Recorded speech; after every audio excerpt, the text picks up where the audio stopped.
Trading में बहुत कुछ सीखने के बावजूद भी अगर आप लॉस कर रहे हैं तो इसका एक बड़ा कारण ये है कि आपने बहुत कुछ सीख तो लिया है, लेकिन रियल मार्केट में आप किसी भी चीज को सही से फॉलो नहीं कर पाते।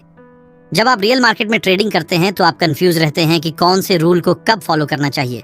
तो आज के इस वीडियो में मैं सिर्फ 3 ऐसे फैक्टर्स बताने वाला हूँ जिन्हें फॉलो करके आप एक नॉर्मल ट्रेडर से स्मार्ट ट्रेडर बन सकते हैं।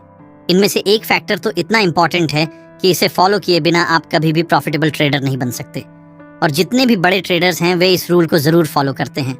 तो वीडियो को बिना स्किप किए पूरा जरूर देखिए और आगे बढ़ने से पहले एक लाइक जरूर कर दीजिए। तो इन 3 फैक्टर्स में से सबसे पहला फैक्टर है टेक्निकल एनालिसिस। टेक्निकल एनालिसिस में हम सीखते हैं कि किसी भी चार्ट की एनालिसिस करके पहले ही पता लगाया जा सकता है कि मार्केट में आगे क्या होने वाला है। जैसे निफ्टी या बैंक निफ्टी जैसे इंडेक्स या कोई स्टॉक्स, हम उसका चार्ट एनालिसिस करते हैं। लेकिन यहाँ पर सबसे इंपॉर्टेंट बात यह है कि टेक्निकल एनालिसिस में बहुत कुछ आता है। Chart patterns, candlestick patterns, indicators और बहुत सारी स्ट्रेटजीज। इन्हें हर कोई सीख सकता है, लेकिन यहाँ पर समझने वाली बात यह है कि एक स्मार्ट ट्रेडर सब कुछ नहीं सीखता, वह सिर्फ कुछ इंपॉर्टेंट चीजें ही सीखता है। मेरा मानना है कि हर चीज को स्मार्ट तरीके से सीखना चाहिए ताकि आप उसे यूज करके ट्रेडिंग में प्रॉफिट बना सकें। देखिए, हर एक प्रॉफिटेबल ट्रेडर के पास अपनी खुद की एक स्ट्रेटजी होती है जिसकी मदद से वह प्रॉफिट बनाता है। इसलिए अगर आप भी एक प्रॉफिटेबल ट्रेडर बनना चाहते हैं तो आपको भी 2 से 3 स्ट्रेटजीज बिल्ड करनी पड़ेंगी।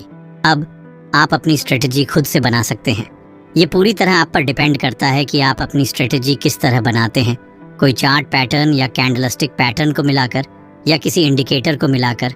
मामला सिर्फ इतना है कि आपके पास कोई स्ट्रेटजी हो और उसी स्ट्रेटजी की मदद से आप प्रॉफिट बनाते हो।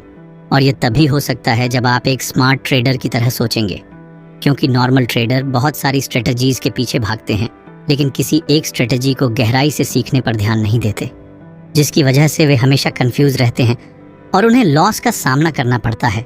अगर आपने टेक्निकल एनालिसिस सीखना शुरू किया है लेकिन आपके पास कोई भी क्लियर स्ट्रेटजी नहीं है तो सबसे पहले आपको प्राइस एक्शन सीखना चाहिए। प्राइस एक्शन क्या करता है? ये किसी भी चार्ट की मूवमेंट को दिखाता है।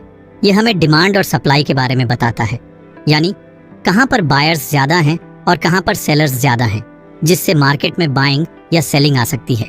अगर आप प्राइस एक्शन को सही तरीके से सीख जाते हैं तो आपको किसी भी इंडिकेटर की जरूरत नहीं पड़ेगी। अगर आप प्राइस एक्शन को डिटेल में सीखना चाहते हैं तो हमारी यह वीडियो जरूर देखें।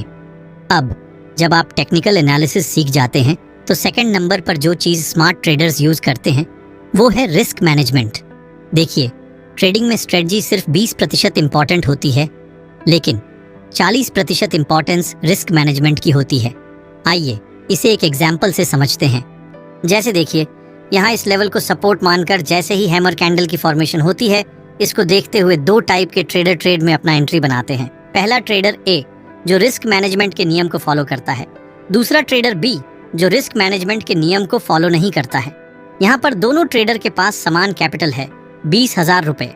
ट्रेडर ए जो इस ट्रेड में स्टॉप लॉस लगाते हुए एंट्री करता है और अपने कैपिटल का सिर्फ 2% रिस्क लेता है एक ट्रेड में। वहीं ट्रेडर बी बिना कोई रिस्क मैनेजमेंट किए इस ट्रेड में एंट्री करता है, पर मार्केट वहीं से फॉल कर जाती है। अब देखिए, ट्रेडर ए ने जो स्टॉप लॉस लगाया हुआ था वो हिट होता है और वो इस ट्रेड से बाहर हो जाता है। रिस्क रिवॉर्ड रेशियो के अनुसार उसका लॉस 400 रुपए का होता है। वहीं ट्रेडर बी जो बिना किसी रिस्क रिवॉर्ड के इस ट्रेड से अभी भी बाहर नहीं हुआ है, वो उम्मीद करता है कि मार्केट फिर से उसके फेवर में आएगा, पर धीरे धीरे उसका लॉस बढ़ता जाता है और जब लॉस बढ़कर 2000 हो जाता है तो वह इस ट्रेड से एग्जिट करता है, यानी उसका रिस्क रिवॉर्ड रेशियो बहुत खराब है। अब जब ट्रेडर ए को 3 ट्रेड में लगातार लॉस का सामना करना पड़ता है तो उसे सिर्फ 1200 रुपए का नुकसान होता है, लेकिन ट्रेडर बी को जो 3 ट्रेड में लगातार लॉस करता है उसे 6000 रुपए का नुकसान हो जाता है। और ये नुकसान सिर्फ कैपिटल तक ही सीमित नहीं रहता, बल्कि ट्रेडर की साइकोलॉजी को भी बहुत हद तक प्रभावित करता है। रिस्क मैनेजमेंट का मतलब क्या होता है? रिस्क मैनेजमेंट का मतलब होता है ट्रेड को लेते समय कम से कम रिस्क हो।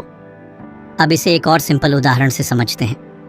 मान लीजिए आप एक स्टॉक खरीद रहे हैं 200 रुपए में और आप उम्मीद कर रहे हैं कि वो स्टॉक 220 रुपए तक जाएगा, लेकिन आप ये भी जानते हैं कि अगर बाजार नीचे गया तो स्टॉक 190 रुपए तक गिर सकता है। तो यहाँ आपका प्रॉफिट हुआ 20 रुपए और आपका रिस्क हुआ 10 रुपए।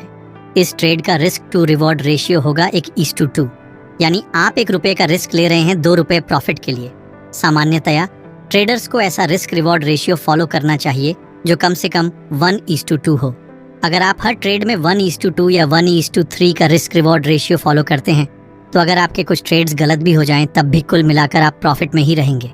इसलिए ट्रेडिंग में रिस्क रिवॉर्ड रेशियो को फॉलो करना बहुत ज़रूरी होता है। Rule number 3, emotion control. हर एक ट्रेडर जो ट्रेडिंग करता है बिना इमोशन कंट्रोल किए कभी भी प्रॉफिटेबल ट्रेडर नहीं बन सकता, क्योंकि जब भी आप चार्ट देखते हैं तो आपका नज़रिया अलग होता है, लेकिन जैसे ही आप किसी ट्रेड में एंट्री लेते हैं आपका माइंडसेट पूरी तरह बदल जाता है। आप पर बहुत सारे इमोशंस हावी होने लगते हैं, जैसे greed, fear of missing out. Trading fear हर बिगिनर ट्रेडर के साथ ऐसा होता है। यही कारण है कि ज्यादातर ट्रेड में उन्हें लॉस हो जाता है। अगर आपको एक प्रॉफिटेबल ट्रेडर बनना है तो आपको ट्रेडिंग करते समय अपने दिमाग से इमोशंस को हटाना होगा। ट्रेडिंग में सिर्फ 2 चीजों पर फोकस करें। पहला, अपनी स्ट्रेटजी, दूसरा रिस्क मैनेजमेंट। हर बड़े ट्रेडर को भी लॉस होता है, लेकिन वे फिर भी प्रॉफिट में रहते हैं, क्योंकि वे ट्रेडिंग करते समय इमोशंस को खुद पर हावी नहीं होने देते। अगर उनका एक ट्रेड लॉस में चला जाता है तो वे उसे सेम डे में कवर करने के लिए जबरदस्ती ट्रेड नहीं करते। वे तब तक इंतजार करते हैं जब तक चार्ट पर उनका सही सेटअप नहीं बन जाता। अगर आप प्रॉफिटेबल ट्रेडर बनना चाहते हैं तो पेशेंस रखना सीखें। हर ट्रेड को लेना जरूरी नहीं होता, सिर्फ अच्छे सेटअप पर ही ट्रेड करें। डेली ट्रेडिंग रूल बनाएं कि आपको एक दिन में कितने ट्रेड लेने हैं। इससे ओवर ट्रेडिंग से बच सकते हैं। अगर कभी लगे कि इमोशंस आप पर हावी हो रहे हैं तो तुरंत ट्रेडिंग प्लेटफॉर्म बंद कर दें। आप एक दिन में प्रॉफिटेबल ट्रेडर नहीं बन सकते, लेकिन अगर आप लगातार अभ्यास करते रहेंगे तो एक दिन जरूर बन जाएंगे। जब भी मार्केट बंद हो जाता है तो आप चार्ट का एक बार ओवरव्यू जरूर देखिए कि आज मार्केट में क्यों ऐसा मूवमेंट आया। चार्ट की बैक टेस्टिंग करने से आप अपना खुद का एक स्ट्रेटजी बिल्ड कर सकते हैं। जो ट्रेडर मार्केट में सिर्फ पैसा बनाने आता है, खुद से कुछ सीखने के बजाय, तो वो असल में गैम्बलर होता है जो मार्केट से कुछ ही दिनों में बाहर हो जाते हैं। अगर आपको इस वीडियो से कुछ नया सीखने को मिला हो तो एक लाइक जरूर कर दीजिए।